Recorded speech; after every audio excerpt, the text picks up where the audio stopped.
Mijn naam is Daniel Vrolijk. Ik woon ongeveer 200 meter vanaf de Marinierskazerne Savaneta. Ja, ik zag altijd de mariniers rondlopen. En elke open dag zat ik als een kind als eerst bij de poort en afwachten dat de poort open ging. En als die open ging is het meteen hier naartoe rennen, alle activiteiten doen voordat het druk was. Vanaf klein wist ik dat ik hier naartoe wou.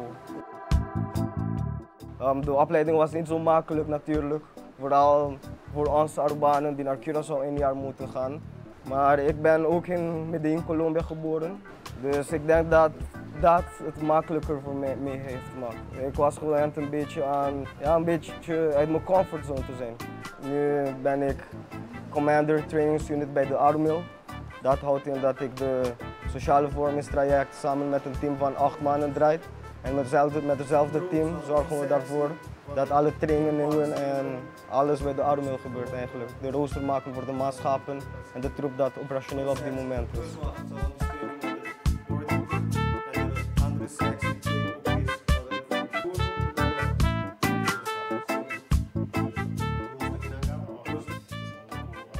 Ja, ik denk graag. Ik ben begonnen als marinier met een buddy van mij. Ik hou veel van de zee.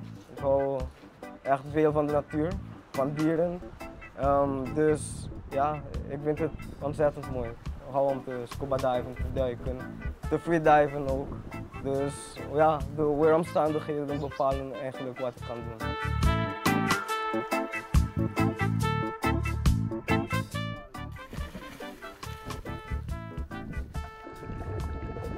Het leukste aan luitenant zijn? Ik zie er veel waarde aan, de sociale vormingstraject draaien.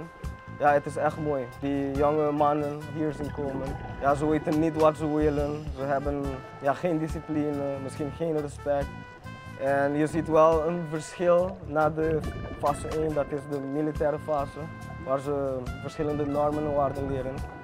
En ja, dat is de mooiste die ik vind van mijn werk. Je ziet echt een verschil en ik denk dat als ik een verschil maak bij 2 of 3 maanden, ja, dat is genoeg voor mij. Natuurlijk proberen we iedereen te helpen, maar ik ben happy als er wel een verschil is.